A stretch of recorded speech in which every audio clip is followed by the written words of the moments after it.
Hi, Kathy here from Kathy's Cute Creations. Today we're going to start working on the embroidery on the hen party quilt. Now first what I'm going to do is we're going to go downstairs. I am going to take, this is my practice here. Now all I'm going to do is I'm going to glue a little bit on the middle here and stick it on this, because this is the same thing as our applique hen on this fabric here, and then go around it with my older sewing machine, which is I believe a 305, but I'll look at it when we go downstairs and I'll show you the setup. Now I was going to go ahead and make an entire hen, but when I got downstairs and I was looking through the feet, I realized that the freehand foot is missing on this machine. So I will have to order one. In the meantime, I can show you how to do a zigzag on this older machine. So let's get started doing that today. So I'm down here with my sewing machine. Here's the book for my sewing machine. And that's what it says it is.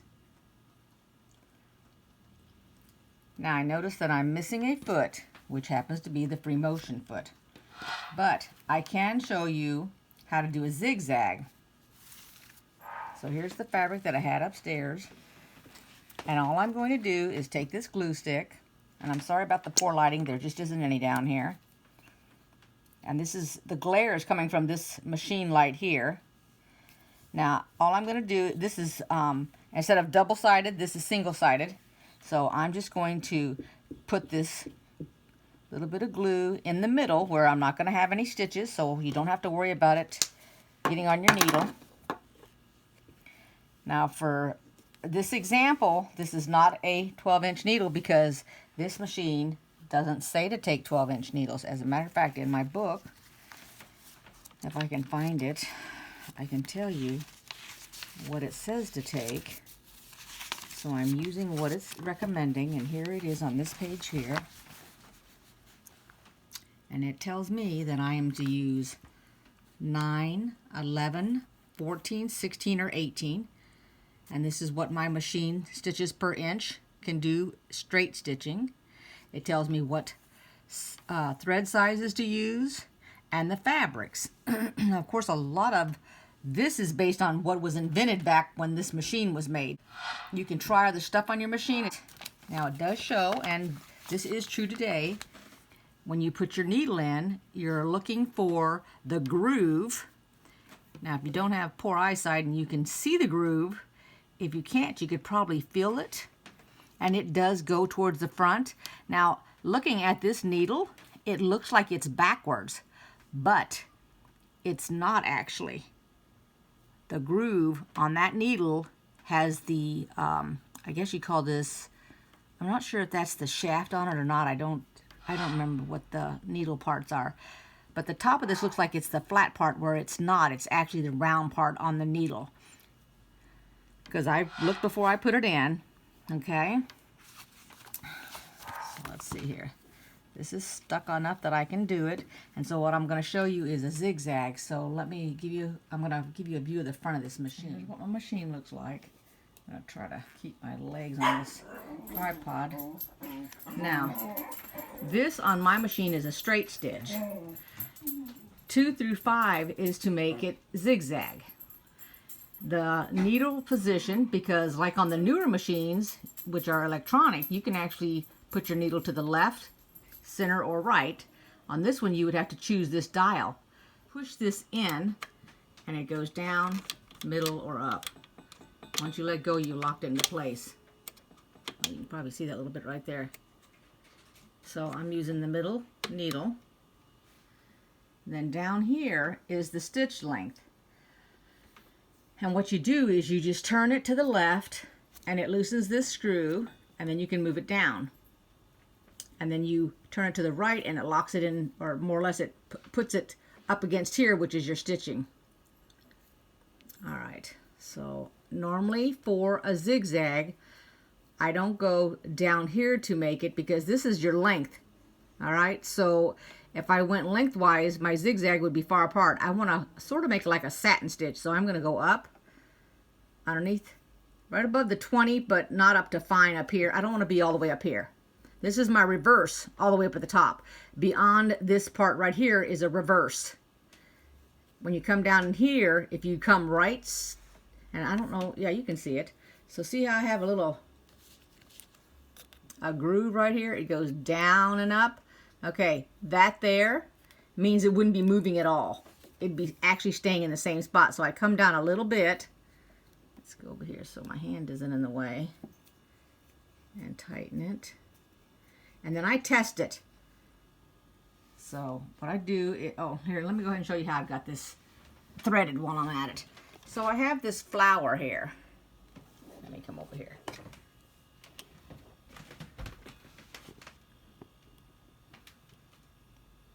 So I have this flower.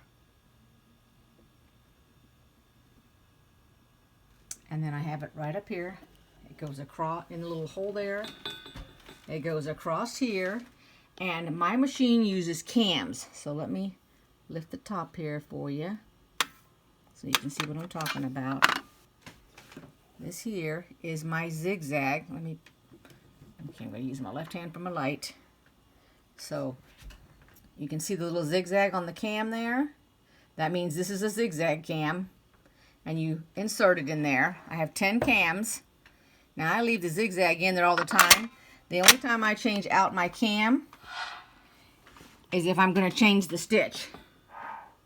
It has a light. The only thing that I do not like about this sewing machine is that once you plug it in, it is on, period. There is no on and off switch on it, which is a disadvantage if you have children around. So I've got it threaded just in case you're one of the persons who bought this or you have it in the box, you haven't pulled it out yet. I understand all about how you buy a brand new machine or you're gifted one. You're scared to open it, take it out of the box. I've been there and I've done that, so I'm just going to show you how I thread it just in case you've got one like this. So up here it takes the thread to start out with. It goes up underneath here. It's got a little opening. Then you come down, and this is all shown in the book.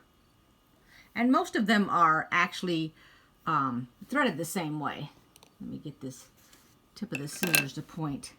So bear with me here a minute. So it comes down here.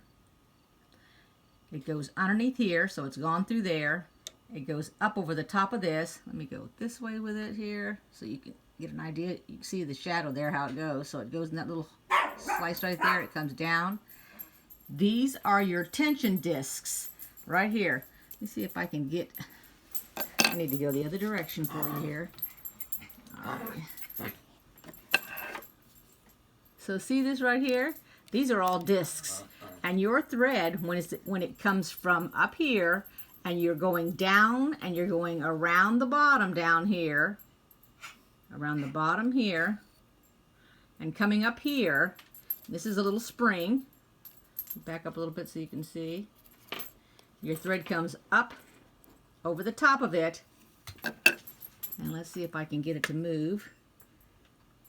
See it, how it's coming right there? Okay, so when it comes out, this spring moves like this. All right, so these discs in there provide the tension for the thread coming through them.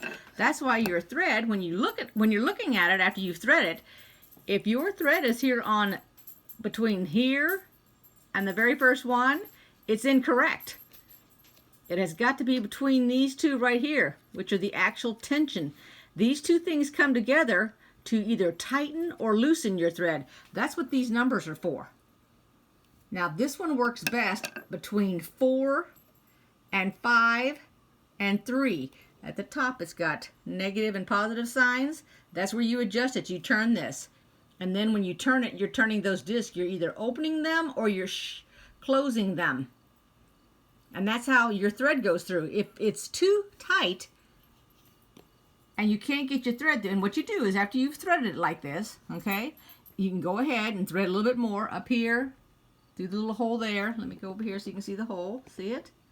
And come down through here. Now you can grab it right here before you even have it in your needle. Just grab it, and when you pull it, if it's so tight it won't come, you need to loosen this. And as you can see, a little screwdriver goes in there if you've got to take this apart. But if you take it apart, be sure that you're paying attention when you put it back together so it doesn't go back together wrong. Because sometimes those little discs need to be replaced. And when I say sometimes, I don't mean like every year, or they're not going to wear out like that. And then you come down here and you thread it over here. And this has a lot down here at the bottom. After you come through here, you go to the left here and you put it in there, and then you take it to the right and you put it through there, and it comes straight down, and it goes, in this case, this needle, the opening is facing that way, so it gets threaded. Some machines, your needle, the hole is on the side, so you're either threading it that way or that way, depending on your sewing machine. This foot that came with it is the regular foot. Now, like I said, I'm missing the embroidery. I call it the embroidery foot. It's the free motion foot. I'm missing that one. It did not come with it. There's probably a couple of that didn't come with it.